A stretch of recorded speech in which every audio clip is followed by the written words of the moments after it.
اللہ کہیں گے قال ان لبثتم الا قلیلا، نہیں تم رہے مگر اس دنیا میں تھوڑا ہی وقت، لو انکم کنتم تعلمون، کاش کہ تمہیں اس چیز کا علم ہوتا۔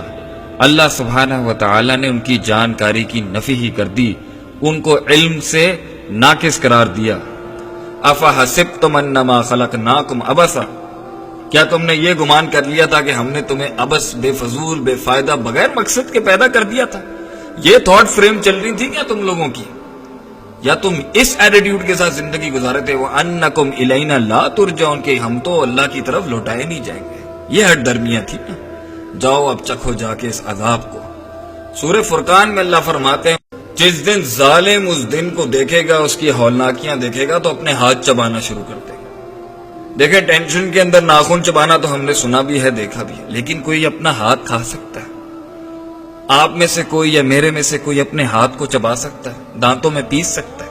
وہ تکلیف کتنی ہوگی ہمیں، وہ منظر کیا ہوگا جو وہ پورا ہاتھ گوشت کا کھا جائے گا اپنا، لیکن اسے اس کی زیادہ ٹینشن اور تکلیف ہوگی، اس کا زیادہ پریشر ہوگا جو اس کی آنکھوں کے سامنے وہ ہاربل مناظر ہوں گے، وہ دردناک قسم کا عذاب، وہ کھولتی ہوئی جہنم کو جب وہ دیکھے گا، ساری زندگی اب تو موت نہیں آنی، وہ ہاتھ کھا جائے گا۔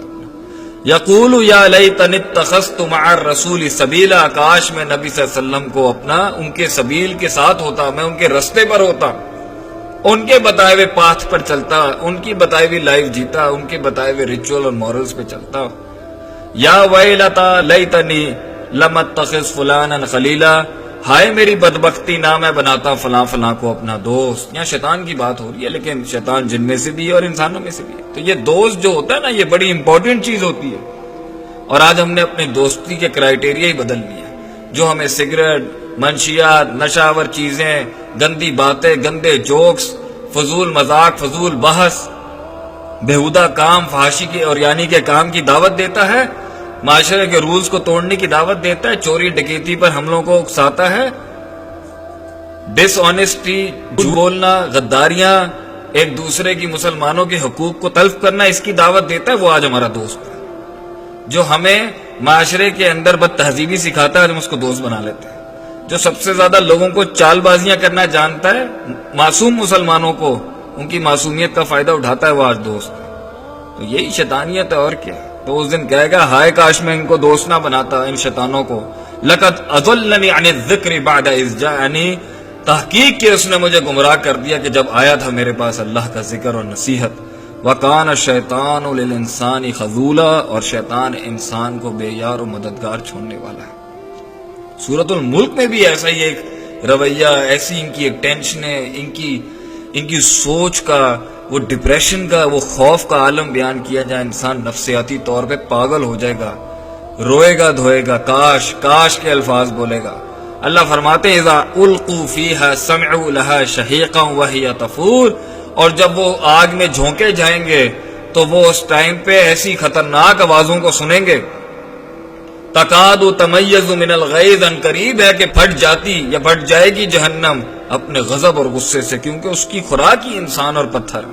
جب بھی اس میں کسی قسم کا کوئی گروہ ڈالا جاتا ہے، سألہم خزنتہا، تو اس کے خزانچی کہتے ہیں، جہنم کے گیٹ کیپرز کہتے ہیں، اس کے نگران کہتے ہیں لم یأتکم نذیر، کیا تمہارے پاس کوئی ڈرانے والا نہیں آیا؟ قالوا بلا، وہ کہے گا آیا تھا، قد جاءنا نذیر، قد جاءنا نذیر، آیا تھا ہمارے پاس ایک ڈرانے والا، اللہ کا بندہ۔ فکذبنا، ہم نے جھٹلا دیا۔ وقلنا ما نزل اللہ من شیء، اور نہیں اللہ نے تجھ پر کوئی شے نازل کی، کوئی وحی کی جس میں ہمارے لیے کوئی پیغام اور نصیحت تھی۔ ان انتم الا فی ضلال کبیر، مگر ہم تو تمہیں بہت بڑی گمراہی میں دیکھتے ہیں جو تم نبوت کا دعویٰ کرتے ہو اللہ کے بندے۔ وقالوا لو كنا نسمع، آج وہ کہے گا لو کاش کاش میں سنتا، كنا نسمع او نعقل، کاش میں عقل رکھتا، سمجھتا باتوں کو، ما كنا فی اصحاب السعیر، نہ میں ہوتا جہنمیوں کے۔ آج یہ سننا چاہتا ہے قرآن کو، آج یہ دروس سننا چاہتا ہے مسجد میں جا کے، آج یہ تفسیر سننا چاہتا ہے، آج یہ ترجمۃ القرآن پڑھنا چاہتا ہے، آج یہ عقل رکھنا چاہتا ہے کہ یہ پہاڑ، درخت، مویشی، انسان ایک پانی کے قطرے سے بن گیا، یہ آسمان، یہ چھت، یہ پلانٹس، یہ اینیملز، یہ مختلف مخلوقات ایسے نہیں آ گئی آج یہ سمجھتا ہے. پہلے اس کو سمجھ نہیں آئی تھی. نہیں، پہلے بھی سمجھ آئی تھی لیکن ہٹ دھرمی تھی، یہ سمجھنا چاہتا ہی نہیں تھا.